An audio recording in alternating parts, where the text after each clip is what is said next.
Sebelumnya kalian subscribe dulu channel ini agar kalian tidak ketinggalan video terbaru dari channel kami.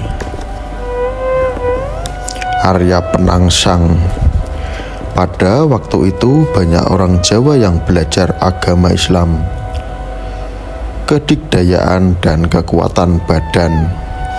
Ada dua orang guru yang terkenal, yaitu Sunan Kalijaga juga dan Sunan Kudus. Sunan Kudus itu muridnya 3 orang, yaitu Arya Penangsang di Jipang, Sunan Prawata di Sultan Pajang. Yang paling disayang adalah Arya Penangsang. Waktu itu Sunan Kudus sedang duduk-duduk di rumahnya dengan Pangeran Arya Penangsang.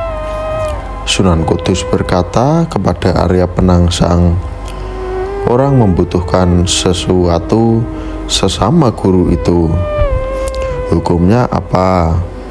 Perlahan jawab Arya Penangsang, "Hukumannya harus dibunuh, tetapi saya belum tahu siapa yang berbuat demikian itu." Sunan Kudus berkata, "Kakakmu di Prawata, Arya Penangsang telah mendengar perintah Sunan Kudus. Bersedia membunuh Sunan Prawata, ia lalu mengutus abdi pengawalnya bernama Rangkut dan diperintahkan untuk membunuh Sunan Prawata. Rungkat lalu berangkat. Sesampai di Prawata ketemu dengan Sunan Prawata yang sedang sakit dan bersandar pada istrinya. Setelah melihat Rangkut, Sunan Prawata bertanya, "Kamu itu orang siapa?" Rangkut menjawab, "Saya adalah utusan Arya Penangsang, memerintahkan untuk membunuhmu." Sunan Prawata berkata, "Ya terserah, tetapi saya sendiri sajalah yang engkau bunuh, jangan mengaitkan orang lain."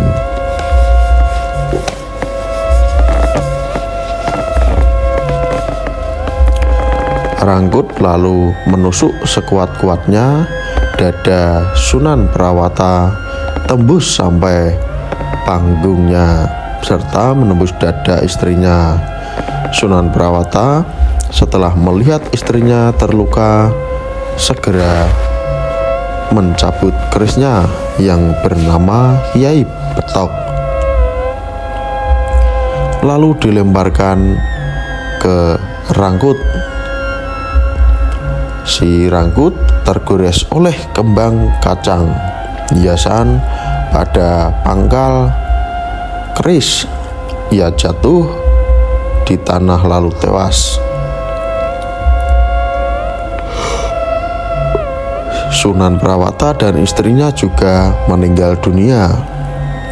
Meninggalnya bersinangkal tahun 1453.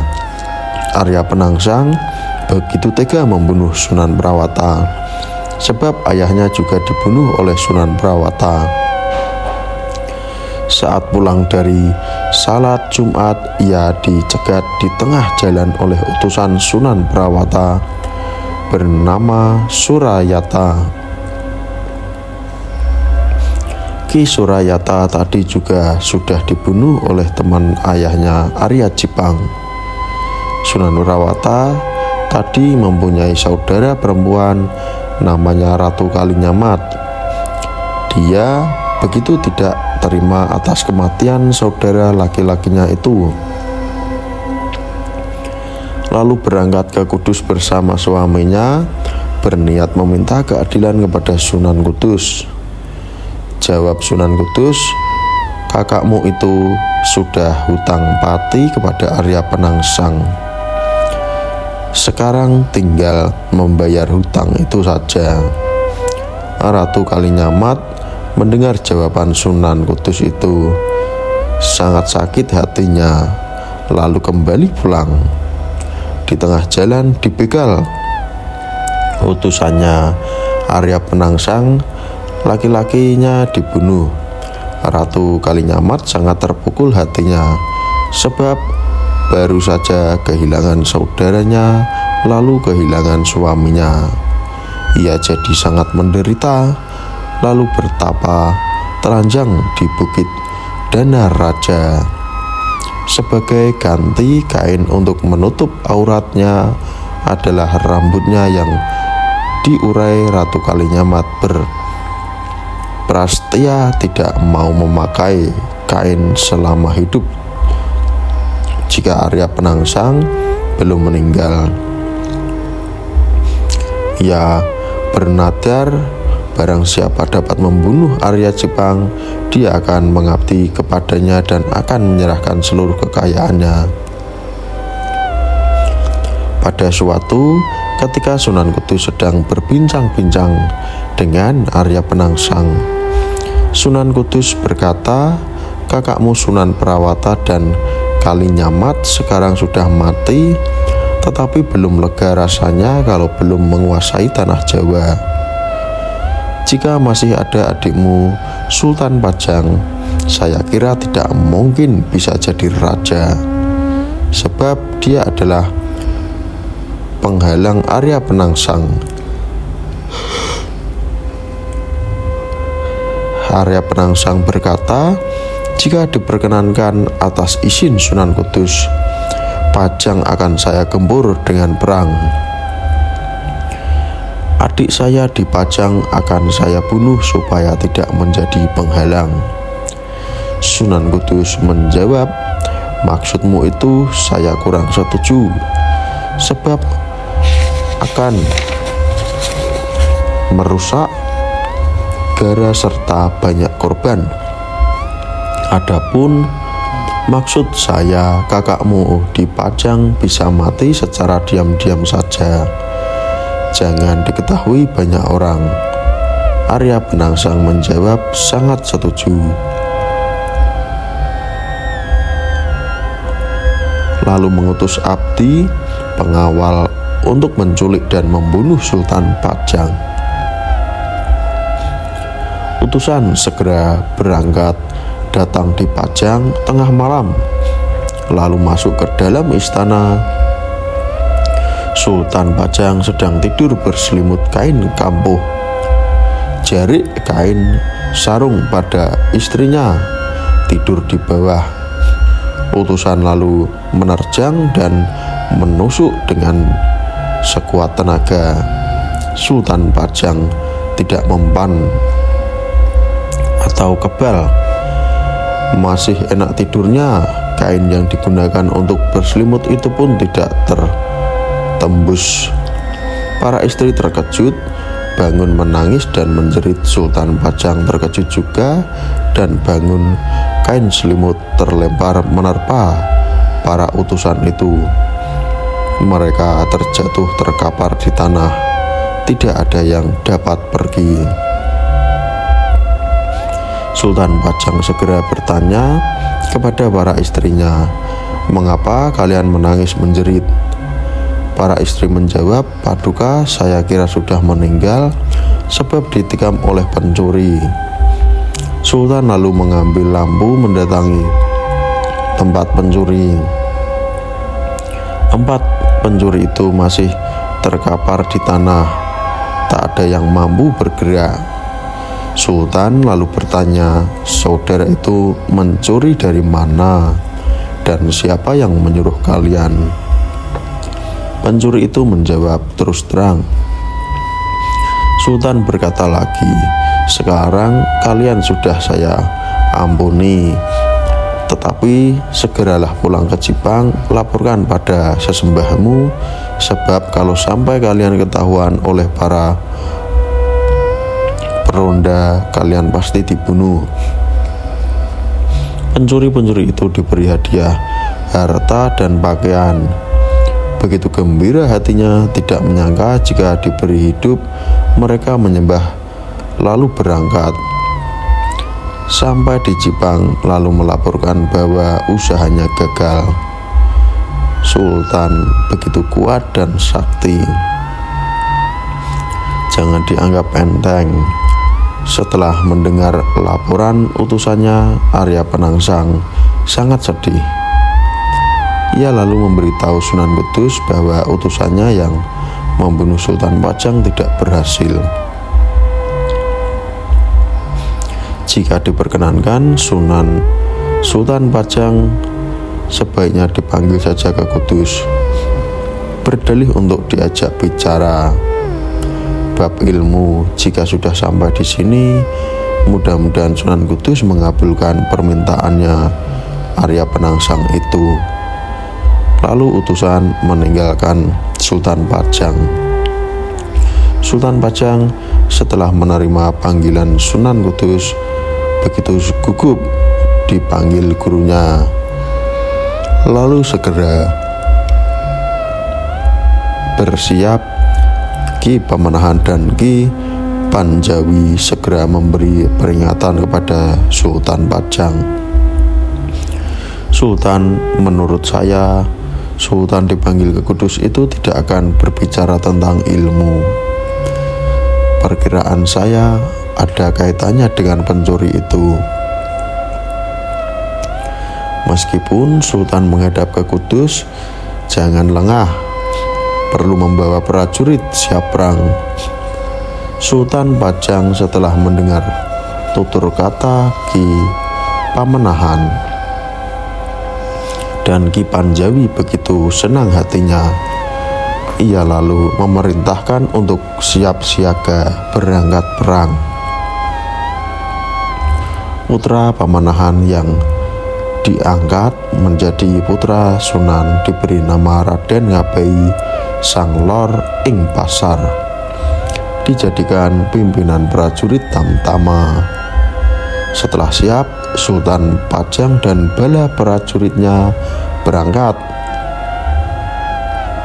Sultan Pajang berangkat mendahului bersama pasukan kuda. Pasukan berjalan kaki belakangan dipimpin Patih Pajang Tumenggung Mancanegara. Sultan sudah sampai di Kudus, berhenti di alun-alun. Sunan Kudus sudah diberitahu. Ia lalu memerintahkan Arya Penangsang supaya menemui Sultan Pajang di Pendapa. Sambil menunggu kehadirannya, Arya Penangsang berbicara.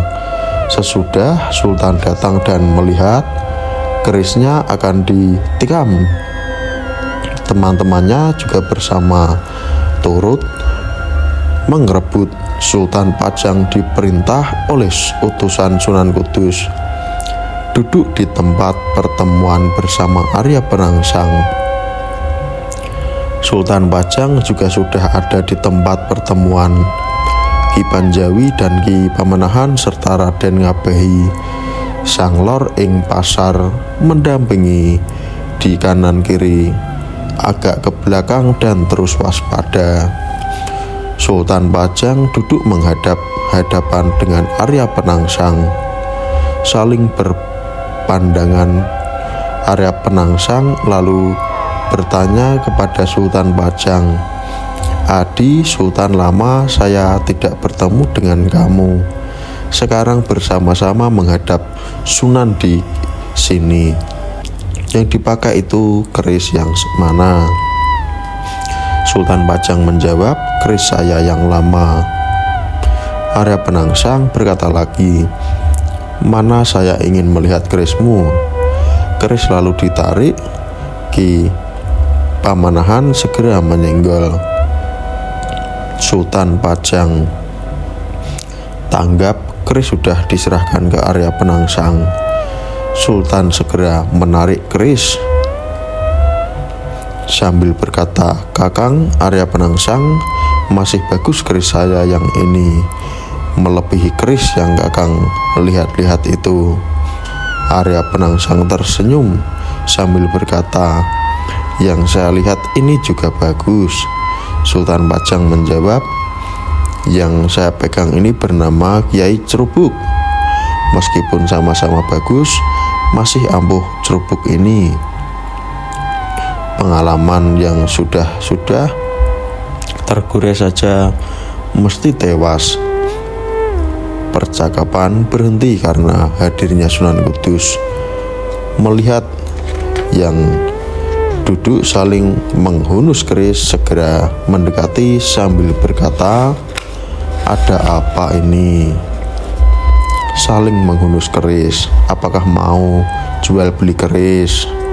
Ataukah ada yang mau menukar keris? Segera sarungkan di dalam kerangkainya. Tidak baik dilihat banyak orang. Keris yang sudah disarungkan lalu diserahkan pada Sultan Pajang. Arya Penangsang mengucap, "Pantas belum saatnya saya akan membuat janda." Sultan Pajang juga berucap bahwa belum saatnya saya akan memberi makan pada burung gagak. Sunan Kudus berkata, "Sudahlah, jangan diperpanjang kata-kata itu. Rukunlah kalian, bersaudara sekarang. Kembalilah ke tempat peristirahatanmu masing-masing. Kelak waktu bupati sudah lengkap, kalian akan saya panggil." Sultan Pajang serta Arya Penangsang lalu kembali ke tempat peristirahatan masing-masing. Arya Penangsang ke pesanggerahannya di sebelah timur Bengawan Sore. Sultan Pajang di sebelah barat Bengawan Sore. Bala pasukan Pajang yang berjalan di belakang sudah datang. Di waktu malam, Sultan Pajang berkumpul dengan Ki Pamanahan serta Ki Panjawi. Ki Pamanahan melapor, "Saya mendengar kabar sepeninggal Sunan Prawata dan Kalinyamat. Nyimas Kalinyamat sangat menderita bertapa di Gunung Dana Raja serta bertelanjang. Katanya tidak akan berkain jika Arya Penangsang belum meninggal. Jika Sultan berkenan, mari kita menengok." Sultan Pajang menurut ajakan Ki Pamanahan, lalu berangkat ke Dana Raja. Di waktu malam, dalam rombongan yang ikut Ki Pamanahan, Ki Panjawi dan Ngabai lor ing pasar. Kedatangannya berhenti di Regol. Sudah diberitahukan kepada Ratu Kalinyamat, "Segera silahkan, tetapi beritahu dulu, aku tidak bisa bertatap muka. Mohonlah agar duduk di luar kerobongan saja." Abdi yang diperintahkan tadi segera memperhasilkan Sultan Pajang. Mereka masuk duduk di luar kerobongan. Ratu Kalinyamat lembut berbicara, "Sultan, apa yang menjadi kehendakmu? Menengok aku di sini." Sultan menjawab, "Saya kesini karena mendengar berita bahwa Mbak Yu meninggalkan kota, bertapa di Gunung Dana ini serta tidak berkenan berkain. Itu yang menjadi keprihatinan. Kematian kakak kalinya mat sudah berkehendak Allah. Jika berkenan, tinggalkan kesedihanmu itu." Ratu Kalinyamat menjawab, "Sungguh aku berterima kasih kepadamu atas nasihatmu itu kepadaku, tetapi ucapanku sudah terlanjur. Saya tidak akan memakai kain jika Arya Cipang belum mati. Meskipun saya sampai mati, tetap aku jalani. Kehadiranmu ke sini membuat saya senang." Apa pendapat kalian tentang video ini? Silahkan beri komentar di bawah ini.